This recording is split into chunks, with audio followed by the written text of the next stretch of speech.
ഇന്നത്തേത് വൈകുന്നേരത്ത് നമുക്ക് ചായയുടെ കൂടെ എണ്ണയിലൊന്നും മുക്കി പൊരിക്കാതെ നല്ല ടേസ്റ്റി ആയിട്ടും പെട്ടെന്നും ഉണ്ടാക്കിയെടുക്കാൻ വേണ്ടിയിട്ട് പറ്റിയ നല്ലൊരു സ്നാക്സ് ആയാലോ.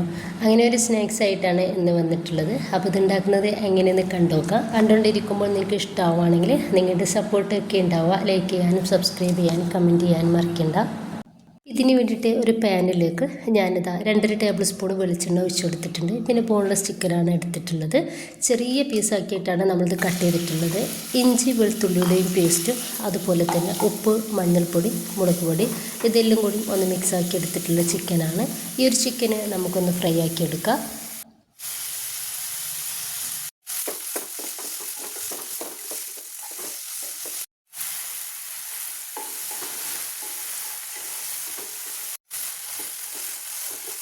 ചിക്കന് ഒരു 1/4 വേവാവുന്ന സമയത്ത് നമുക്കിതിലേക്ക് ഒരു പച്ചമുളക് കട്ടാക്കിയതും കുറച്ച് ക്യാബേജ് ഇതുപോലെ ഒന്ന് കട്ട് ചെയ്തെടുത്തിട്ടുണ്ട്, കുറച്ച് വലിപ്പത്തിൽ. അതുപോലെ തന്നെ സവോളയും കുറച്ച് വലിപ്പത്തിലാണ് കട്ടാക്കി എടുത്തിട്ടുള്ളത്. അതിനിപ്പോൾ ഇതെല്ലാം കൂടി നന്നായിട്ട് ഒന്ന് മിക്സ് ആക്കി എടുക്കുക. ഞാനിതിലേക്ക് ഇഞ്ചിയുടെയും വെളുത്തുള്ളിയുടെയും പൊടിയാണ് ചേർക്കുന്നത്. 1 ടീസ്പൂൺ വീതം ചേർക്കുന്നുണ്ട്. നിങ്ങൾക്ക് ഇഞ്ചിയുടെയും വെളുത്തുള്ളിയുടെയും പേസ്റ്റ് ചേർത്താൽ മതി. 1 ടീസ്പൂൺ കുരുമുളക് പൊടിയും കുറച്ച് ഉപ്പും 1 ടീസ്പൂണ് കാശ്മീരി മുളക് പൊടി കൂടി ചേർക്കുന്നുണ്ട്. നന്നായിട്ട് മിക്സ് ആക്കി എടുക്കുക. നമ്മൾ ഇതിലേക്ക് കൂടുതൽ മസാലകളോ അതുപോലെ കൂടുതൽ പൊടികളൊന്നും നമ്മൾ ചേർക്കുന്നില്ല. വളരെ കുറച്ച് പൊടികളൊക്കെ ചേർത്തിട്ടാണ് നമ്മൾ ഈ ഒരു സ്നാക്സ് ഉണ്ടാക്കിയെടുക്കുന്നത്. നന്നായിട്ടൊന്ന് മിക്സ് ആക്കി എടുക്കുക. വെജിറ്റബിൾസ് നമുക്ക് ഒരു പകുതി വേവാവുന്ന സമയത്ത് ഇതിലേക്ക് ഞാനിതാ ഒരു 1/4 കപ്പ് പാലിൽ 1 ടീസ്പൂൺ കോൺഫ്ലവർ എടുത്തിട്ടുണ്ട്. അത് ഈ ഒരു പാലിൽ നന്നായിട്ടൊന്ന് മിക്സ് ആക്കി എടുക്കുന്നുണ്ട്. അപ്പോൾ നമ്മുടെ ഒരു ഫില്ലിങ്ങിന് ഒരു ചെറിയ ഗ്രേവിയിൽ നല്ലൊരു തിക്നെസ് കിട്ടാൻ വേണ്ടിയിട്ടാണ് നമ്മളിങ്ങനെ ചെയ്തെടുക്കുന്നത്. ഇനിയിപ്പോൾ നമുക്ക് ഈ ഒരു ഫില്ലിങ്ങിലേക്ക് ഇത് ഒഴിച്ചു കൊടുക്കാം.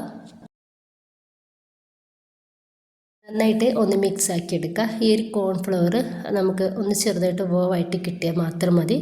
ഇത്രയും ആയിക്കഴിഞ്ഞാൽ നമുക്ക് ഗ്യാസ് ഓഫ് ചെയ്ത് വെക്കാം. ഇപ്പോൾ ഇതൊന്ന് റെഡി ആയിട്ടുണ്ട്.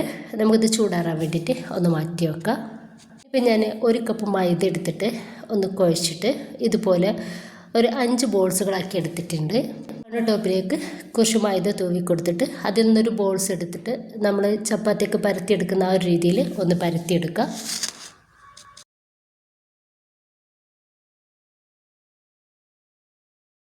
അതേ ഈ ഒരു രീതിയിൽ ഞാനൊന്ന് പരത്തിയെടുത്തിട്ടുണ്ട്. മുഴുവൻ പത്തിരിയും ഒന്ന് പരത്തിയെടുത്തിട്ടുണ്ട്. ഇത് ജസ്റ്റ് നമുക്കൊന്ന് ചുട്ടെടുക്കാം. ഒരു 2 പ്രാവശ്യം നമുക്ക് ഇതൊന്ന് തിരിച്ചു മറിച്ചിട്ടെടുത്തിട്ട് ഒന്ന് റെഡിയാക്കി എടുക്കാം. നന്നായിട്ട് ആടാവണ്ട, ഒരു സോഫ്റ്റ് ആയിട്ടുള്ള രീതിയിൽ വേണം നമ്മളിതൊന്ന് ചുട്ടെടുക്കാൻ വേണ്ടിയിട്ട്. റെഡി ആയിട്ടുണ്ട്. പാനിൽ നിന്നും ഒന്ന് മാറ്റാം. മുഴുവൻ പത്തിരി ഞാൻ ചുട്ടെടുത്തിട്ടുണ്ട്. ഒരു പത്തിരി എടുത്തിട്ട് ഞാനിതാ അതിൻ്റെ സെൻറ്ററിൽ ഇതുപോലെ ഒന്ന് കട്ട് ചെയ്തെടുക്കുന്നുണ്ട്.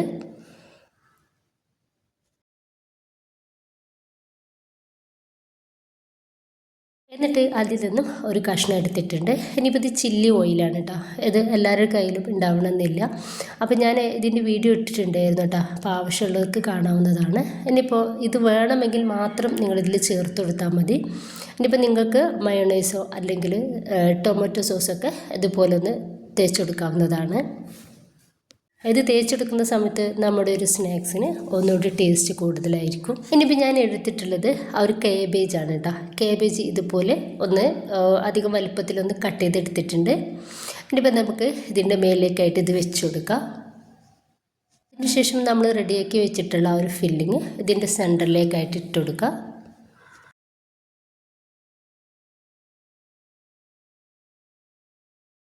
ഇനി നമുക്ക് ഇതുപോലെ ഒന്ന് മടക്കി കൊടുക്കാം. 2 സൈഡിലും നമുക്ക് ഇതുപോലെ ഒന്ന് മടക്കി കൊടുക്കാം.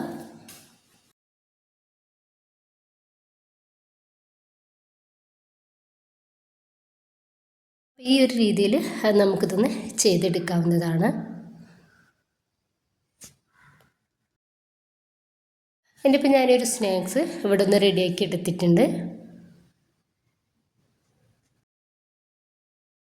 ഒരു പാൻ അടുപ്പത്ത് വെച്ചിട്ട് അതിലേക്ക് വളരെ കുറച്ച് എണ്ണ ഒന്ന് ഒഴിച്ചു കൊടുക്കുന്നുണ്ട്. ഞാനിപ്പോൾ വെളിച്ചെണ്ണയാണ് എടുത്തിട്ടുള്ളത്.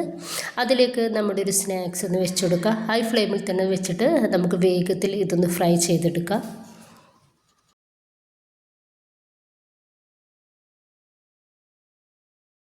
അടിഭാഗം ഒന്ന് റെഡിയായിട്ട് കിട്ടിയാൽ നമുക്കിതൊന്ന് മറിച്ചിട്ട് കൊടുക്കാം. ഒരു 2 പ്രാവശ്യം നമുക്കിതുപോലെ ഒന്ന് മറിച്ചിട്ട് കൊടുത്താൽ മാത്രം മതി. അപ്പോൾ നമ്മുടെ ഒരു സ്നാക്സ് റെഡി ആയിട്ടുണ്ട്. അപ്പോൾ നമുക്കിത് പാനിൽ നിന്നും എടുത്ത് മാറ്റാം.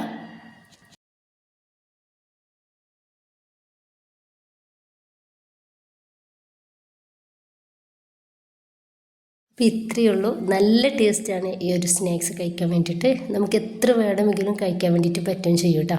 നമ്മൾ എണ്ണയിലൊന്നും മുക്കി പൊരിക്കാത്ത രീതിയിൽ ഉണ്ടാക്കിയെടുക്കുന്നത് കൊണ്ടിട്ട് തന്നെ നമുക്ക് എത്ര വേണമെങ്കിലും കഴിച്ചാലും മടുപ്പൊന്നും വരില്ല. എല്ലാവരും ഉണ്ടാക്കി നോക്കുക, നിങ്ങളുടെ അഭിപ്രായങ്ങൾ അറിയിക്കുക. ഇഷ്ടമായിട്ടുണ്ടെങ്കിൽ നിങ്ങളുടെ സപ്പോർട്ടൊക്കെ ഉണ്ടാവുക. ഇൻഷാ അല്ലാഹ്. ഓക്കെ.